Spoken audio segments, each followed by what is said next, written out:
لا أقسم بيوم القيامة ولا أقسم بالنفس اللوامة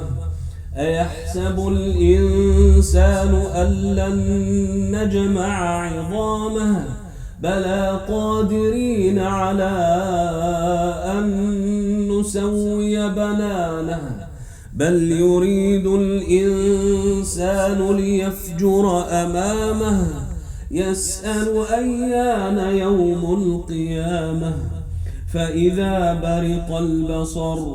وخسف القمر وجمع الشمس والقمر يقول الإنسان يومئذ أين المفر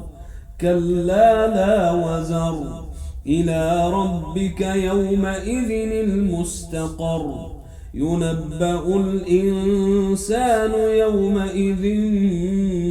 بما قدم وأخر بل الإنسان على نفسه بصيرة ولو ألقى معاذيره لا تحرك به لسانك لتعجل به إن علينا جمعه وقرآنه فإذا قرأناه فاتبع قرآنه ثم إن علينا بيانه كلا بل تحبون العاجلة وتذرون الآخرة وجوه يومئذ ناظرة إلى ربها ناظرة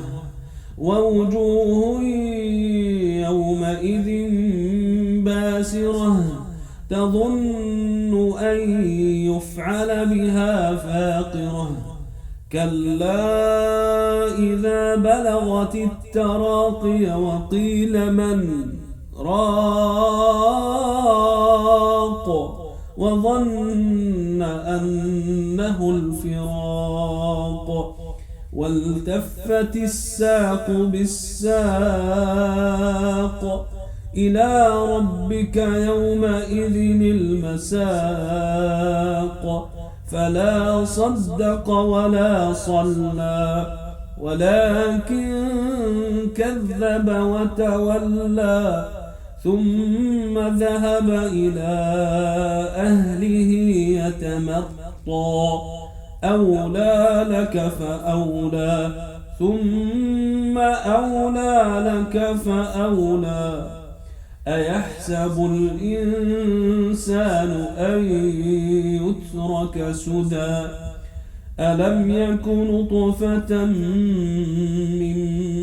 مني يمنى ثم كان علقة فخلق فسوى فجعل منه الزوجين الذكر والأنثى أليس ذلك بقادر على أن يحيي الموتى